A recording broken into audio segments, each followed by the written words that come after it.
All right, what's up, guys?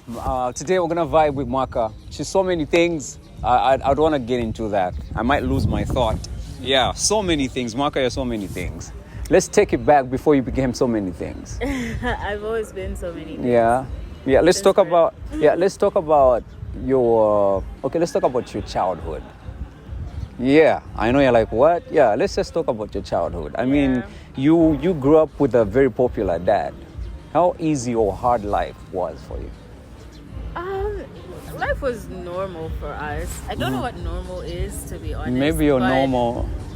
On the outside looking in, every time, I'd meet people and they'll be like, is that your dad? How is it like? I didn't know how to answer because we still got shouted at for not doing our homework. We still got him coming home and us running to him. We still got ice cream every now and then. So at home, he was a normal dad. But out there, I guess he was someone everyone wanted access to. Yeah. So, it was a normal childhood. But like... except every once in a while, when he would take us with him to work, then we'd realize that, okay, this is different. Yeah. Also, when you're there, you're like, oh. Yeah. Because then the reality hits. When you're outside of that bubble that we call home, then you're like, okay, this is what it is outside. Everyone, fans out over him, and you're there like, But like, did you ever, like, was it part of the plan, like you being where you are today? I know I don't want to skip to this, to now, we're still this side, but like, did you ever think, I've loved movies. I've been exposed to production, obviously, because of that, but it was an indirect influence. And a part of me knew that this is something that I wanted to do. A part of me knew that film, production, TV, in general, is where I wanted to be. Yeah. Well, for some people that just see you from a distance, I've known you for a long time, right? I've known you for a long time. Yes, I've known you. I've known you for a long time, and I'll tell you, there's certain things I thought you'd do, right? Yeah. Then you switched. I'm like, wait. I don't know. I remember one time, like maybe we're young, we're sitting and planning out the future. I was talking about maybe one day having like a media house or something. You talked about your dreams as well. You pointed out one time some big house and you said, I want a house like this one day. And I was like, yeah, you're dreaming. You know what I mean? But dreaming is free, right? Yeah. Now, I really am trying hard not to jump to where you are today. So, we're going to be all over. For sure, with this conversation. I know. Throughout the years, obviously, let's talk uni. Yeah, what was going on with you the time you're in uni? What were your plans, I just wanted to pass. Yeah. When I went to school, initially I wanted to study journalism, but Dad advised that I should do mass communication because it's wider and I would have more options, especially when it comes to looking for a job. I can work as a videographer if I want to. I can work as an editor. I can be a journalist. I can do print media, broadcast media. Like, the scope is very wide. Public relations, advertising, marketing. So I said, okay, cool. I'll do that. Initially, I didn't see the goal. I didn't see the vision because my plans were kind of limited. I just wanted to do journalism, reporting. But when I got to experience it for myself, then I was like, yeah, Dad, I see the vision. Because when I actually got a chance to be a reporter, I realized that I didn't want to do it. Serious? Oh my gosh. Yeah? What was wrong? It was too much? I think maybe my expectations of it were not as, I thought. I thought I would go in and they'd be like, okay, you are going to report on this. There's a war that's broken out in this place, and I wanted to be on camera and be like, yeah, so as you can see, this is what's happening, blah blah blah blah, and then I sign out Mwaka Mugala, whatever station I'm working for, right? But then when it came down to it, there was the whole issue of you have to have 3 what do you call it, news ideas every single day. And then when you have your editorial meetings, like each person has to either help you with your story or shut it down and give you the reasons why your story won't work, or give you the reasons why it would work, or if it can work out in this way as opposed to that way. And I'm just like, bro, we have to do this every day. So already I was defeated, and then on top of that, I had to talk to people. Is that such a bad thing? I was a shy person. Yeah, that I remember. Yes, exactly. I was a very shy person. So for me to approach a person and be like, can I ask you a few questions about your opinion on A, B, C, D? That for me was going to be very difficult. So at the time, I think maybe if I were to do it now, yes, because of the experience and the confidence. But back then, nah, fam. Yeah. So I think that experience made me change my mind because it was taking me out of my comfort zone. But one thing I've come to realize is sometimes you need to get out of your comfort zone in order for you to grow. Oh, there we go. We caught Mwaka said it. Yeah. So by the way, we're at Jungle Hive. Beautiful place, man. It's just along Leopard Zoo. Make sure you come here and have a bomb. Not the bomb you're thinking of. Yeah, but like the bomb. Yeah. What you? They're thinking it. You say it. Yeah. They're thinking it. Mwaka, do you still? I know you used to paint, draw, and do all those things. You still do that? Every now and then, yeah. But it's the time. Because the thing about such is, the inspiration has to hit. You need to have the time because I'm not gonna. I'm not gonna spend 2 seconds just drawing something really quickly. I need the time. I need the world shut out, my music playing, and I haven't painted in a while, I haven't drawn in a while. But I feel like if I were to get back into it, I would get fully into it. Yeah. You've done radio, you've done TV. I've done a lot. Yeah. Before we get to obviously what really drove so many people to you, let me tell you something. So one time, right, this friend of mine is in uni, right? And they're like, yo, it'll be nice to have a salad, like a fruit salad. Then I get this, any fruit I find and just put things and I take to them. Then I go back home and someone tells me this is not a fruit salad. Oh. But anyway, that's a way. If you have a good memory, just think about it. But bring it up randomly. Yeah. What did you? Wait, I'm confused. You put fruit. Yeah. But they said it's not a fruit salad. Yeah, it's not. But thank you. It was nice. So I'm like, what's a fruit salad? Check it. I was like, oh my gosh. Yeah, I thought a fruit salad was just a bunch of fruit that you have at your disposal. So you put everything? Yeah, those mango, maybe naimpo, I don't know. I just put a bunch of things. Yeah. So anyway, away from that, why didn't you stick with radio and TV, not acting, but like TV and radio? Away from journalism, the whole reporting and things, why didn't you stick to TV and radio? I did for a while, but I guess it was time for me to move on without me realizing. I would go back in a heartbeat if I got the chance. And I know a lot of people are like, will you go back? I'm like, I love TV, I love radio. At the end of the day, it's my first love. Yeah. But the thing about acting, it took so much of my time that it was difficult for me to have to do both. I remember when I've had moments where I have a full-time corporate job. I'm working 9 to 5 or 8 to 5 Zambian standards.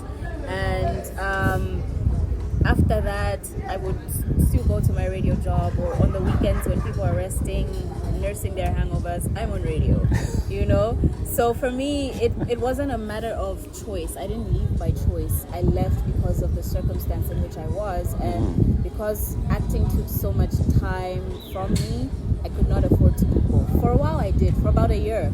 Imagine the first season I was doing both TV and radio. And then eventually I had to let go of my radio job to focus on TV and film. Yeah. And then eventually it was too much, so I just said, let me just focus on film. And it's not like I made the decision to let go. They let me go.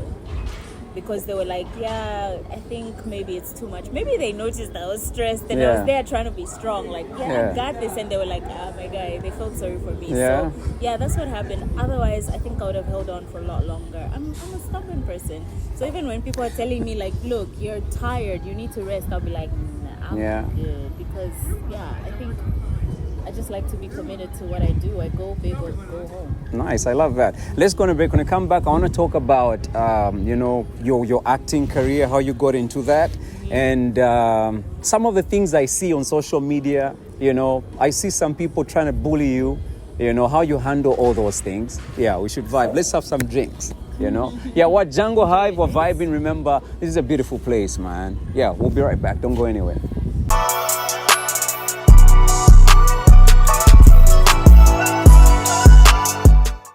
Welcome back. We're still at Django Hive vibing. My guest is Mwaka Mugala. Many things. We're not getting into it. Yeah, we're enjoying the drinks and just conversations, right? Yeah. Now tell me, like your acting career, for me, just snuck up on me. Like, I never heard anybody say there's a ZUBA audition, or I never heard anything, and you never even gave me an idea that you want to act. I know you can sing. No, do not.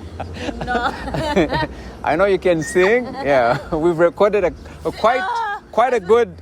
Yeah, we've recorded a good song together. Is it deleted? I think I'll play it on the break, guys. Please don't. Yeah. So Those are auto-tune. Yeah, but those are the things I know. Okay, Mwaka can sing. Mwaka knows how to draw. She can do this. But like acting, I swear, just blew me. I was like, how? Like, tell me the whole story. Where were you when you heard about whether it was an audition? Yeah. What happened? Tell me that day. Like, just take us to that, through that experience. I've told this story so many times. I just feel like saying, Google it. I want, like, really, I just want to know. I don't know. Oh, man. A lot of people don't know. Yeah.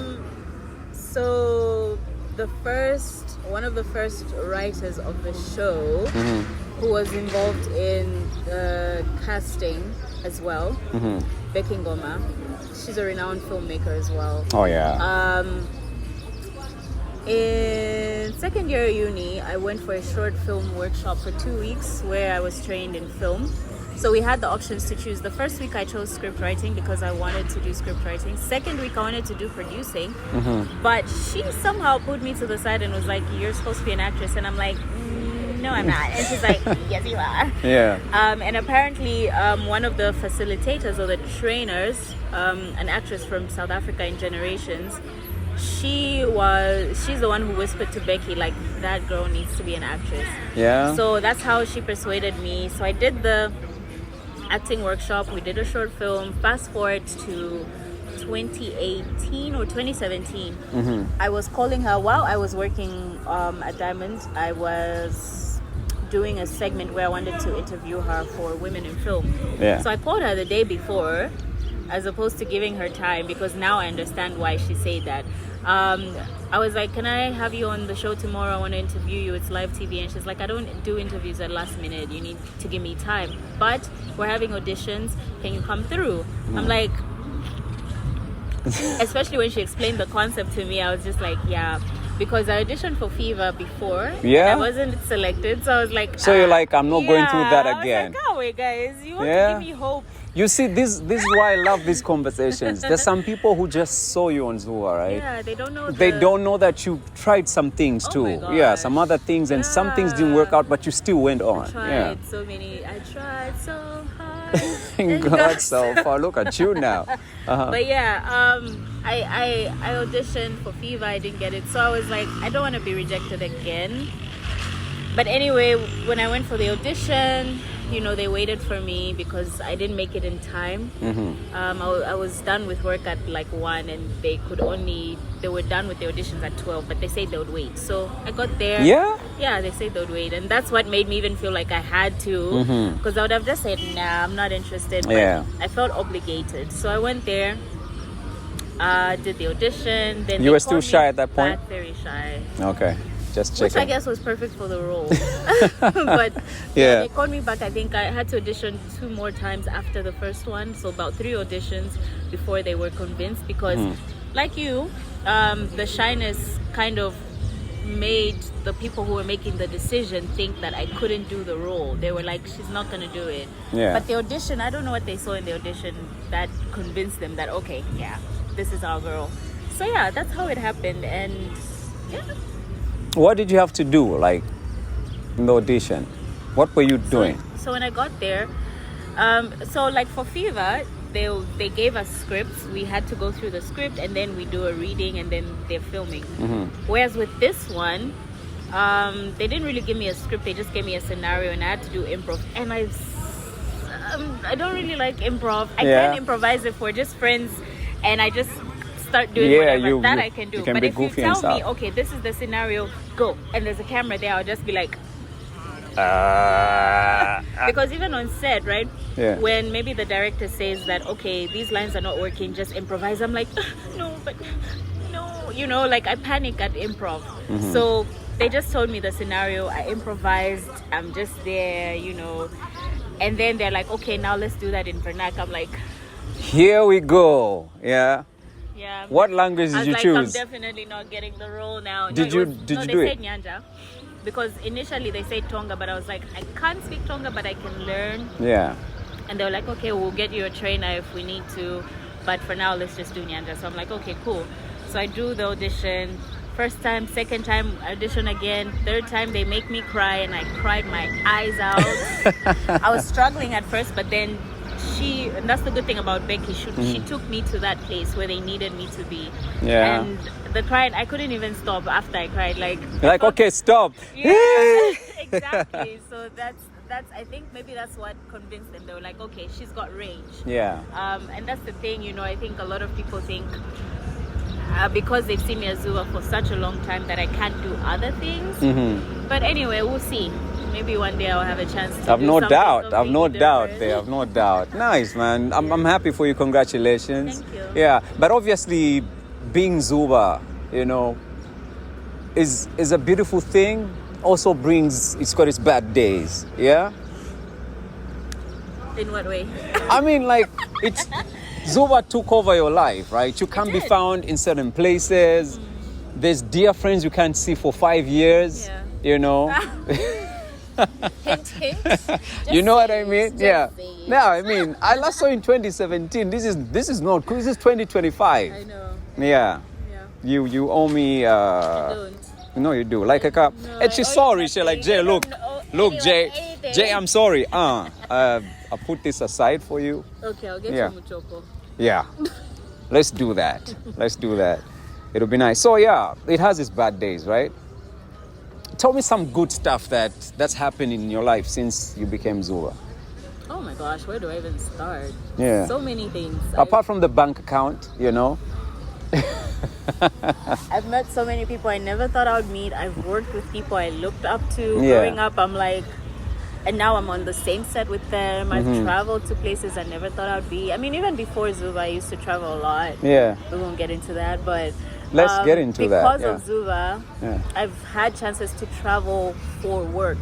I've had chances to travel to receive accolades. I've had chances to travel to interact with film personalities from different industries, you know. So for me, I don't take it lightly. I don't take it for granted. I'm grateful for it all. Yeah, so there's so many things, you know. If I were to sit here, I would just be like, Give I me would a take highlight. hours and hours Okay, give me and just one highlight that you will never forget. Just one. one highlight. Yeah. Guys, that's There should be okay. one where you're like, okay, I remember that day I was in Santon, or maybe I was in my room, I traveled for this and this happened, and you know. Okay, well, there was a campaign we did for multi-choice for DSTV. This was 2018, I think. Yeah, 2018. That was second season of ZUBA. They just called me and said, oh, we need you to do ABCD, ABCD. And my producer gave me the opportunity. He was like, yeah, it's only for what? I think it was about 3 days travel, and most of it was on the weekend. So they allowed me that chance. I got on that set and I met people in film from other industries. Now, I always used to feel shy to say I'm an actress. was Mawan, I would just say I'm in film or I'm in Why? media, because I didn't embrace it at the time. But then when I got on that set, everyone was like, I'm an actor from Kenya, or I'm an actress from Nigeria, So you're like, or I'm an actress from... No, when I introduced myself, I just said I'm in media, and I kept quiet. And then everybody else owned it. And that's one thing I learned was they owned it. They were proud of it, but I was ashamed. Why? Because I came from a place where film wasn't developed or it wasn't appreciated at that time. So that's when I said, you know what? I learned from them that whatever you're doing, own it. It doesn't matter who you are. It doesn't matter what walk of life you're in. Own what you do. And so from then I would proudly say I'm an actress. Because, you know, also there was this negative connotation. If you say I'm a journalist, I'm an actor, I'm a musician, people would look at you and be like, oh, so you are hoe. But yeah, so that's why I never used to like saying it. But then I realized, like, you know what? Yeah, this is what I do. It's feeding me, it's taking care of me, it's helping me grow, it's taking me, like, it's giving me opportunities I never even dreamed I would have. So why should I be ashamed of it? Nice, so from man. that, it was a big set. It was a huge set. I worked with so many people, big names, but in that moment, I think that's that for you and for every little girl watching right now, you know what I mean? Everybody who's, Okay, we're gonna go on a break. When I come back, I wanna find out some of the things, you know, that were said about you, some things that are said about you, you know, some haters, you know, how you handle all of that. And obviously after 8 seasons of ZUBA, like, what's next, man? Yeah, let's talk about that. Yeah, my name is Kale. Don't go anywhere.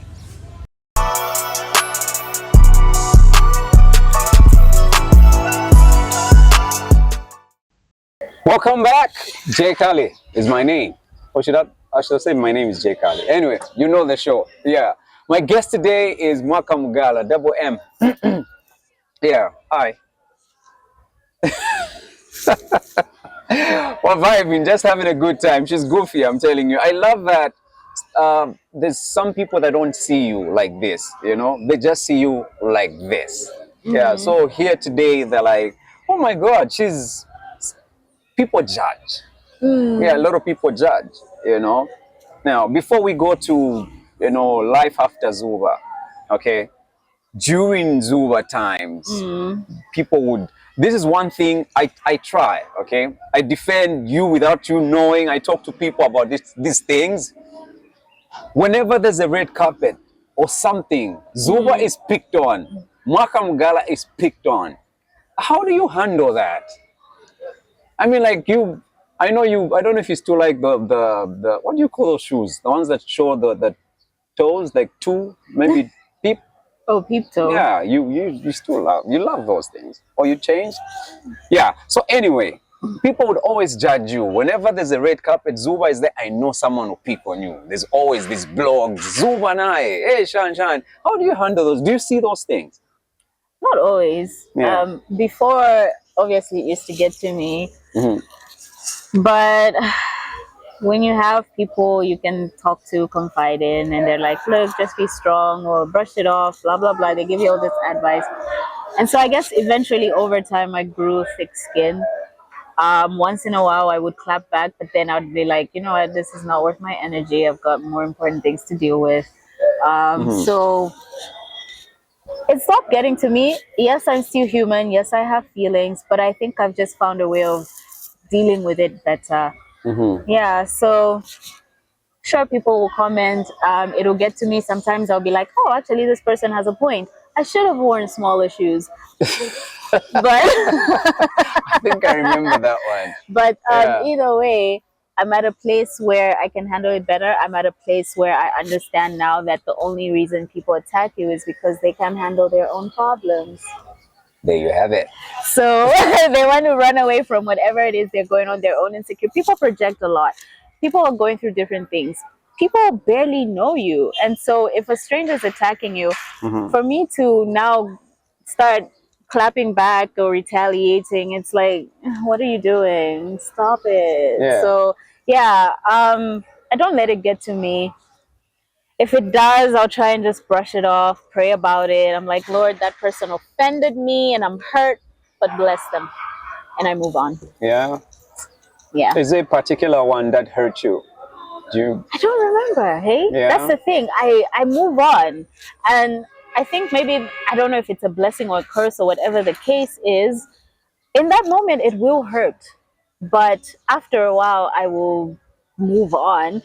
Because if I keep dwelling on that one comment, that one person that hurt me, that one thing that happened, then I'm not gonna move forward. And I'm one person who loves progress, so yeah, it'll hurt, but I'll move on. Yeah. It'll take time, but yeah, I honestly don't remember. Like if Yeah. I could sit down and think, there's a comment about, like, I remember general comments, especially if maybe a lot of people make the same comment. That it's That one you're like, yeah, you're gonna remember that because it's repetitive. But there's some comments that are so hurtful and they feel so targeted, but then it's just maybe one person who said it and you're like, what's this person's deal? But after a while you just move on. I mean, isn't that what the Bible says? Forgive and forget. No, it doesn't say that, but anyway, just forgive. So I don't want it to keep hurting me, otherwise it's not forgiveness. So I'm not gonna hold on to that. So I honestly don't remember. What about, like all the rumors we hear you like on set, Rumors? What rumors? like maybe you on set, this person you're acting with is now like you guys have a thing, or you left that one and those things, how do you hear those things? I've actually never heard that. Like, I'm hearing it from you for the first time. You're serious? I left this one in what? Yeah, like, because I'm in the background. I'm like, there was, ZUBA now is dating this guy. Like, on they act together. I'm like, oh, okay. I see. You know what I mean? I was like, I know her personally, but I